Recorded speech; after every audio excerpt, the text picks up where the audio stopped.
Sir Guy of Gisborne. It was autumn in Sherwood. The air was crisp and fruity. The leaves had turned a fiery red and gold. Robin Hood and Little John were looking for a bit of adventure. Robin went one way, Little John went another.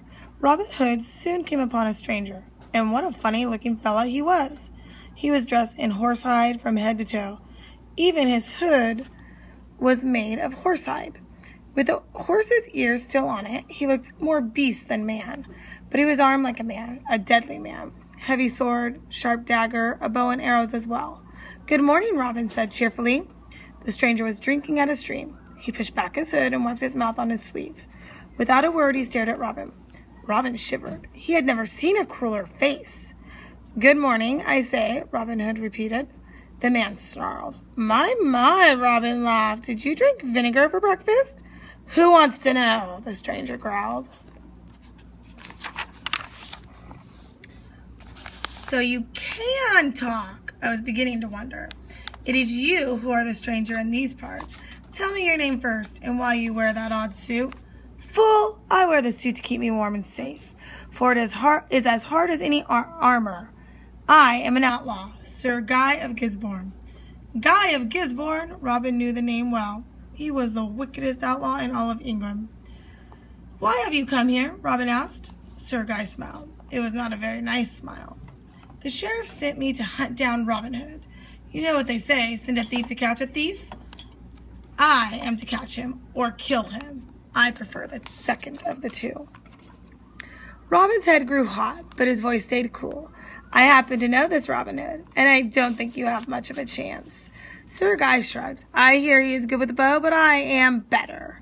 "I am not too bad myself," Robin said. "Show me how good you are." Sir Guy started to get up a wreath of flowers for a target, but Robin stopped him. "Allow me," he said. Instead of flowers, Robin cut a single twig. He trimmed it and sharpened it and stuck it in the ground, 100 yards away from where Sir Guy stood. Sir Guy laughed. The devil himself could not hit such a small target.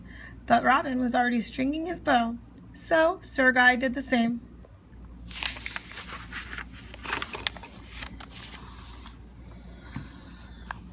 Three times Sir Guy aimed and shot. 3 times he missed. Now it was Robin's turn to laugh. "You are right. The devil himself missed the target. But now it's my turn." Robin shot once. He missed. Sir Guy snorted. Robin shot again and clipped the twig. The third time, he split the twig clean in half. "There," Robin flung down his bow. "That is how a real man shoots. And now get ready, Sir Guy, for I am Robin Hood, and you have finally met your match." Both men drew their swords, and how they fought! But in the end, Sir Guy of Gisborne lay dead by the stream. Robin Hood was angry. Sir Guy was a bad man, but Robin Hood did not like to shed blood, even the blood of a bad man. It was the sheriff who had forced Robin to do it. Robin took the horsehide suit off Sir Guy. He put it on himself and went looking for the sheriff of Nottingham. He did not have far to go. The sheriff was waiting nearby. Meanwhile, Little John had run into adventures of his own. He had met a woman who was crying. The sheriff's men had just taken her 3 sons. They were to be shot for killing a deer. Little John knew that King Richard would not have minded. Not if the deer was killed for food. "We are poor," said the woman, "and so very hungry. We had to eat." "Where did they take your boys?" Little John asked. "To the Blue Boar Inn," said the woman. "The sheriff himself is there. He waits for Sir Guy of Gisborne to return from Sherwood Forest, with Robin Hood as his prisoner." "That will be the day," said Little John. Yet he was worried. Sir Guy was a bad man, but a good fighter. Still, Little John had to help the woman before he helped Robin. He dressed up like an old man and went to the Blue Boar. Sure enough, the sheriff was there. So were the 3 boys, tied together with thick rope. How frightened they looked, and how very young they were. Little John burned with rage. "Old man," said the sheriff, "I will give you a gold piece to shoot these 3 rascals for me. My own men cannot be bothered." "I will do that," said Little John quickly. Quickly he hatched a plan. Little John walked the 3 boys to a big oak tree. He secretly cut their ropes. "When I tell you, run into Sherwood Forest," he whispered to them. "Don't stop. Don't look back, no matter what." The boys were terrified, but they knew they had a friend in this old man. The sheriff watched as the old man strung his bow. The old man took aim at the first of the 3 boys. Then he opened his mouth. "Run!" he shouted. "Run, boys, run!" And run the boys did. They ran for their lives towards Sherwood Forest in safety. Little John turned. He aimed his arrow directly at the sheriff's heart.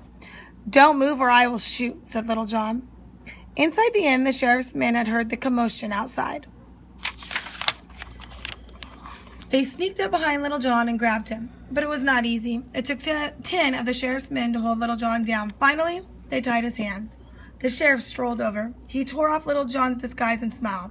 "What a great day for me," he crowed. "Robin Hood will die, and so will his right-hand man, the big man himself, Little John." Little John just smiled. The 3 boys had gotten away safe and sound. His plan had succeeded. Almost.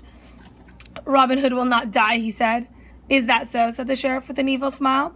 For just then Sir Guy of Gisborne walked out of the forest. The horsehood's suit was red with blood. Whose blood? Sir Guy held out a bow to the sheriff. Little John stared at it. He would have known Robin's bow anywhere. "Robin Hood is dead," said Sir Guy. Little John roared with rage and sadness. What did it matter now if he died? Robin Hood was dead. What use was Little John's life without him?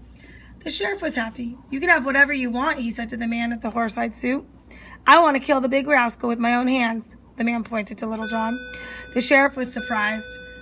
"Land, gold, a castle perhaps, but the life of Little John? Very well," he said. "He is all yours." The man in the horsehide suit led Little John to that same big oak tree where the boys had stood not so long ago. "You devil!" Little John snarled. "You killed my best friend." "Easy, man," Robin Hood whispered. "I am your best friend." Little John looked closely beneath the hood. His heart grew light as a feather. "Robin!" "Shh!" Robin quickly untied Little John's hands. "Your bow and sword are over there. Get ready. Get set. Grab 'em!" Little John sprang for his weapons. Robin Hood threw off the horsehide hood. Both men faced the sheriff and his men boldly. Swords drawn. The sheriff cried out, "Robin Hood, you can't still be alive." "Oh, yes, I can," said Robin, "and Sir Guy is dead. So will you be if you or anyone else tries to stop us." The sheriff and his men threw down their swords. Robin and Little John backed up towards Sherwood Forest. But the sheriff made no move to stop them. He got on his horse and rode home. A broken man, for at last he knew what he should have known all along. There was no man alive who could get the best of Robin Hood.